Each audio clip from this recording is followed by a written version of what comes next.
What if the most misunderstood, most condemned, and most secretly coveted force within you was not a sin to be suppressed, but the very key to your godhood? What if I told you that the raw, primal, and often chaotic energy that you have been taught to either shamefully hide or carelessly expend is the exact same substance from which genius is forced, empires are built, and spiritual masters attain enlightenment? Pause for a moment and feel the weight of that question. Not with your intellect, which has been conditioned by a society that profits from your weakness, but with the deepest part of your being, the silent weakness within that has always known you were destined for more. You have felt it, haven't you? That quiet, persistent axe for something more, a life of greater intensity, of deeper meaning, of unshakable power. You have pursued it in career, in relationships, in fleeting pleasures, only to find the hunger remains. This is because you have been looking for the source of the river in every tributary, while ignoring the great, roaring spring that lies dormant at the very core of your own biology. Today, we do not talk about self-improvement. We talk about self-improvement. We talk about self-improvement. We talk about self-improvement. We talk about self-improvement. We do not talk about self-improvement. We talk about self-improvement. We talk about self-improvement. We talk about a fundamental transmutation of your very essence. We are going to embark on a journey into the heart of a power so immense that history's greatest minds, from Napoleon Hill to Nikola Tesla, spoke of it in hushed, reverent tones. This is the power of your sexual energy, not as a fleeting act of pleasure, but as the raw fuel of creation itself. And we will explore what happens when a man consciously decides, for 180 days, not to spill the sacred oil, but to let it rise, to let it purify, to let it anoint him as the king. It was always meant to be. This is not a journey for the faint of heart. It is a descent into the self, a confrontation with your deepest shadows, and an ascent to the highest peaks of human potential. The title of this journey is How 180 Days of Seminal Retention Change Your Life Forever. But the real story is how you stopped being a slave to your impulses and finally claimed the throne of your own soul. The world you inhabit is a vast, glittering marketplace of distraction, meticulously designed to keep you in a state of perpetual hunger and perpetual consumption. From the moment you were born, you were taught to look outside of yourself for fulfillment. You were conditioned to believe that desire is a problem to be solved, an itch to be scratched, to flickering phantom lovers on the screen, the endless scroll of curated perfection, the promise of a new product, a new partner, a new experience that will finally fill the void. It is all part of a grand illusion. This illusion's primary goal is to drain you of your vital force, your life essence. It wants you weak, distracted, and docile. It wants you to believe that your sexual energy, this sacred fire, is merely a biological nuisance, a primal urge to be satiated as quickly and thoughtlessly as possible, so you can return to your life as a productive consumer. It offers you a thimble of pleasure in exchange for a notion of your power, and for years you have made the trade without ever realizing what you were giving away. Each brief, hollow climax, each moment of compulsive release has been a small leak in the great reservoir of your potential. A little less focus, a little less drive, a little less fire in your eyes, a little less resonance in your voice. You may not have noticed it day by day, But over the years, the cumulative effect is the man you see in the mirror today, a man who senses his own greatness, but feels it just out of reach, like a memory from a dream. Napoleon Hill, in his meticulous study of over 500 of the most successful men of his time, discovered a common thread that was almost too intimate, too profound to be openly discussed. He found that every single man of monumental achievement, without exception, had learned the art of sexual transmutation. They had discovered that the very same energy that creates human life could be harnessed and redirected to create anything else: wealth, art, inventions, a magnetic personality, a mind that cuts through complexity like a blade. Hill didn't see this energy as something dirty or shameful. He saw it as the fire of creation itself, a gift from the infinite. He understood what the ancient mystics and alchemists knew, that within the lead of our most primal instincts lays the gold of our highest potential. Society teaches you to spend this energy. Healing beats you to invest it. Society encourages you to spill this sacred elixir on the barren ground of fleeting sensation. The path of the master invites you to channel it upwards, to irrigate the gardens of your mind, your heart, and your spirit. This is the fundamental choice that stands before you: to remain a leaking vessel, constantly drained by the demands of a superficial world, or to become an alchemical furnace, transforming the raw ore of your desire into the pure gold of a life lived on purpose.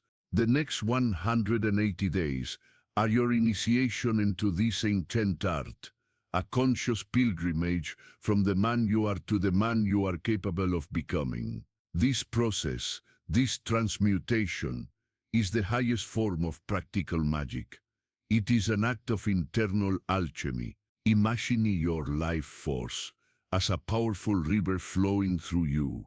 For most of your life, this river has been diverted into 1,000 shallow, muddy streams of distraction and compulsion. It irrigates nothing. It powers nothing. It simply dissipates into the swamp of mediocrity. The practice of seminal retention, of conscious abstinence from the act of ejaculation, is the first step in building a dam. It is a declaration. You are telling the universe and your own subconscious mind that this river will no longer be squandered. For the first few days, perhaps weeks, the water will rise. The pressure will build. This is the first great test. This is where most men fail. They mistake the pressure for a need for release. They mistake the rising power for an unbearable tension. The warrior alchemist, however, knows better. He understands that this pressure is the very engine of transformation. He stands his ground. He breathes into it. He doesn't repress the energy. He meets it. He doesn't deny the desire. He honors its power, but refuses to be its sea. As the days turn into weeks, something miraculous begins to happen.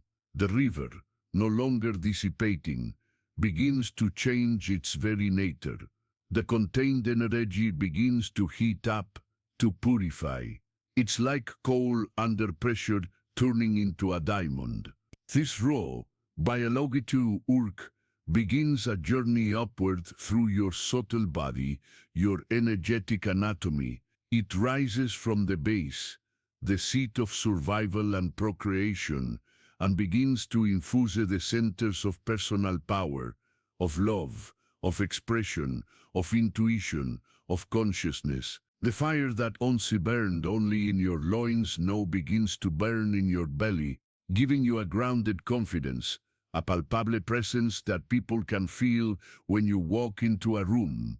You stop seeking validation, because you are becoming the source of your own validation. The energy continues to rise, reaching your heart. You begin to feel a deeper connection to others, not from a place of neediness, but from a place of overflowing strength, and genuine compassion.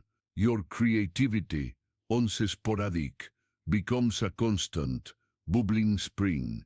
Ideas flow to you with an effortless clarity. Solutions to problems that once seemed insurmountable appear in your mind as if whispered by a musi. This is the energy that would have created a child, now creating a business, a work of art, a new paradigm for your life. It rises further into your throat, and your voice changes. It carries more weight, more resonance, more authority. Your words have the power to persuade, to inspire, to heal. People listen not just to what you say, but to the energy behind it. Finally, this transmuted essence reaches your higher mind, your third eye, your crown. Your mind becomes a razor's edge. Brain fog vanishes, replaced by a crystalline clarity. You perceive the world with new eyes, seeing the patterns, the connections, the subtle energies that were invisible to you before. You develop a powerful intuition, a deep inner knowing that guides your decisions. You are no longer just reacting to life. You are co-creating it. This is the journey of the inner warrior, the guardian of the sacred flame. He is not a monk who flees from the world.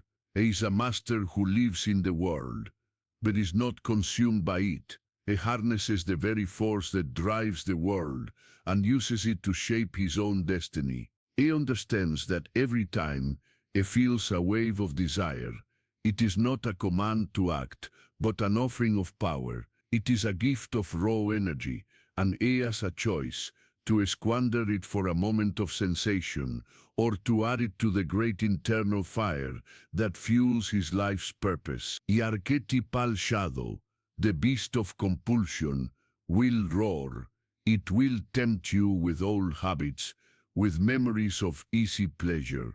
It will tell you this is unnatural, that you are depriving yourself. But the warrior stands firm, for he knows he is not depriving himself of anything. He is depriving the shadow of its food. He is starving his weakness and feeding his strength. He is choosing the agony of discipline over the pain of regret. He is choosing to be the sculptor of his life, and his sexual energy is the hammer and the chisel. To truly understand this journey, we must be brutally honest with ourselves. We must be willing to descend into the abyss of our own psyche and face the dragons that guard the treasure. This path of transmutation is not a simple life hack. It is profound shadow work. That compulsive urge you feel, the one that drives you to the screen in the dead of night, the one that leaves you feeling drained, ashamed, and empty, where does it truly come from? You have been told it is just biology, just a healthy release. But look deeper, feel the emotion behind the urge. Is it boredom? Is it loneliness? Is it anxiety? Is it a desperate flight from the uncomfortable silence of your own being? For many, the compulsive release of sexual energy is not an act of pleasure, but an act of sedation. It is a powerful, momentary anesthetic against the pain of an unlived life, against the sting of past traumas, against the terror of existential emptiness. You are not seeking connection, you are seeking oblivion. The phantom figures on the screen are not partners. They are drugs. They offer a temporary escape from the pressure of becoming the man you know you could be. Every click, every fantasy, is a negotiation with your own mediocrity. You trade a spark of your divine creative power for a flicker of synthetic sensation. And at the moment of release, you do more than just deplete your physical vitality. You break a promise to your own soul. You reinforce the subconscious belief that you are not strong enough to contain your own power, that you are a slave to your impulses, that your highest purpose is a fleeting spasm of pleasure. This is the shadow. This is the beast you must face. The journey of 180 days is a journey into the heart of this beast lair. When you stop feeding it, It will rage. It will dredge up every insecurity, every wound, every excuse you have ever used to stay small. It will project itself onto the world, making you see temptation everywhere. It will try to convince you that this power is a curse, not a gift. This is the crucible. This is where the boy dies and the man is born. You must learn to sit with the discomfort. You must learn to observe the urge without becoming it. You must ask the desire, what is the deeper message you carry for me? What is the real hunger you represent? You will discover that behind the desperate need for release is a profound need for genuine connection, for self-love, for purpose, for a connection to the divine. The desire for sex is often a distorted echo of the soul's desire for unity, for wholeness. By not acting on the superficial impulse, you force yourself to confront the deeper need. You are forced to heal the emotional wounds that drove the compulsion in the first place. You are forced to build a life so compelling, so meaningful, that the cheap thrill of a compulsive climax becomes utterly unappealing. This is the point in the journey where resolve is tested and where many turn back. The path becomes dark, the inner demons are loud, and the comfort of old habits seems seductive. This journey into the shadow is not meant to be walked alone. It is a path of the modern warrior, and every warrior needs a brotherhood, a guide, a map. If what I'm saying resonates in the deepest chambers of your being, if you feel that call to rise from the ashes of who you used to be, then take one simple conscious action right now. Subscribe to this channel and activate the notification bell. This isn't just about watching more videos. It's a declaration to yourself. It's an anchor in this storm. It is your commitment to becoming the alchemist of your own life. And we will be here, walking this path with you, providing the light and the tools you need to navigate the darkness. Sex is your first step in choosing conscious action over compulsive reaction. Do it now and signal to the universe that you are ready to claim your power. By facing your shadow without flinching, you rob it of its power. You integrate it. The energy that was trapped in the compulsive loop is liberated, and it becomes available to you as fuel for your ascent. You are no longer running from yourself. You are finally wholly becoming yourself. As the weeks turn into months on this sacred path, a profound transformation solidates. You are no longer the same man who began the journey. The change is not just internal. It radiates from you in ways that are both subtle and undeniable. It's in the way you walk, the way you hold your head. There is an economy of motion, a quiet confidence that needs no announcement. The frantic, nervous energy of the perpetually drained man has been replaced by a deep, grounded presence. When you are in a room, people feel it. You are an anchor, a center of gravity. Your own energy field, porous and easily influenced by the moods and opinions of others, is now strong, vibrant, and sovereign. The most noticeable change is in your eyes. The dull, glazed look of the dopamine addict is gone. In its place is a piercing clarity, a bright fire that seems to look not just at people, but into them. Your gaze is steady, unflinching. It communicates power, sincerity, and a deep well of inner peace. This is what the ancients called hojas, the radiant, subtle essence of your life force, now brimming and visible in your countenance. Your mind, once a chaotic storm of fleeting thoughts, anxieties, and fantasies, has become a calm, clear, and powerful instrument. Your ability to focus is immense. You can sit with a complex problem for hours, your concentration unwavering, until the solution reveals itself. This is the state of flow that athletes and artists strive for, but for you, it is becoming your natural state of being. Your mental energy is no longer being hijacked by a constant internal negotiation with desire. It is fully available for your goals, your mission, your purpose. Socially, the dynamics shift dramatically. You are no longer a seeker.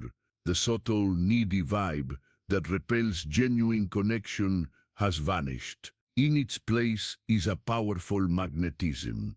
This is not about pick-up lines or manipulative techniques. It is the natural consequence of being full of your own life force. You radiate a surplus of energy, and people, men and women alike, are instinctively drawn to it. Women feel a deep sense of safety and primal attraction in your presence. They sense that you are a man in control of himself, not a man controlled by his appetites. You are not seeking to take anything from them, because you are already whole. This makes you irresistibly attractive. Many either respect you or feel challenged by you, but they cannot ignore you. You become a natural leader, not through force, but through the sheer power of your integrated being. Your creative and professional life explodes. The energy that was once wasted in trivial pursuits is now channeled into your work. You become a relentless executioner of your ideas. Procrastination becomes a foreign concept.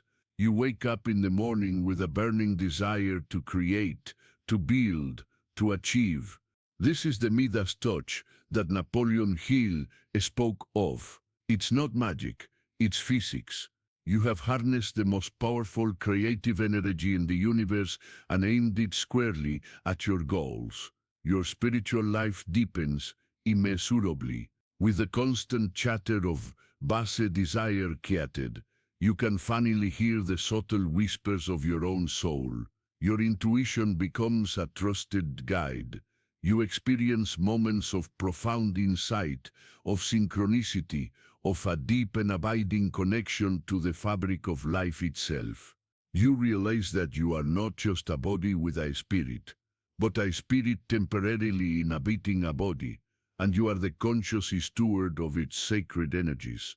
The 180-day mark is not an end point, but a gateway. By this time, the practice is no longer a struggle. It is your nature. The benefits are so profound, so integrated into your reality, that the thought of returning to your old way of being is unthinkable. It would be like a king choosing to return to a prison cell. You have been reborn through fire. You have faced the dragon in the abyss and emerged with the treasure, your own integrated, sovereign, and fully realized self. You have become the man you were always meant to be. The journey does not end with a man who has conquered his sexuality. It culminates in a man who has integrated, who has befriended this immense power and invited it to infuse every aspect of his being. The ultimate secret is this: the man who masters his sexual energy is not one who negates it, but one who has traversed it so completely that it is no longer a separate, commanding force. It has become one with his will, his love, and his consciousness. He is no longer a house divided, with the spirit warring against flesh. He is a unified kingdom, and his vital force is the loyal, powerful army that serves the vision of its king. This energy becomes the subtext of his every action. It is the fire in his passionate speech, the creativity in his groundbreaking work, the compassion in his loving touch, the unshakable stillness in his meditation. He has not killed the beast. He has tamed it and taught it to fly. He understands that the universe itself is a dance of masculine and feminine energies, of stillness and motion, of consciousness and power. By mastering this dance within himself, he comes into harmony with the cosmos. He stops struggling against the current of life and becomes the current itself. This is the ultimate power. It is the quiet confidence of the mountain, the relentless creativity of the ocean, the brilliant clarity of the sun. It has always been within you, sleeping, waiting. This 180-day journey is not about deprivation. It is a coronation. It is the process of gathering the scattered jewels of your own life force and forging them into a crown. It is the path of reclaiming your divine inheritance. The world will continue to offer its cheap distractions, its fleeting pleasures, its siren song of mediocrity, but you will no longer hear it, for you will be listening to a deeper, more powerful music, the symphony of your own soul coming into its full power. The choice is yours, as it has always been. You can click away from this moment and return to the comfortable prison of your old habits, allowing your life force to drain away day by day until nothing is left but regret. Or you can draw a line in the sand, right here, right now. You can decide that your potential is no longer negotiable. You can begin the sacred, challenging, and ultimately glorious journey of becoming the alchemist of your own life. The fire of creation burns within you. Will you let it leak out and extinguish in the mood, or will you contain it, build the pressure, and let it forge a diamond from the very core of your being? The throne of your own kingdom awaits. The question is no longer if you are worthy of it. The only question is, will you claim it?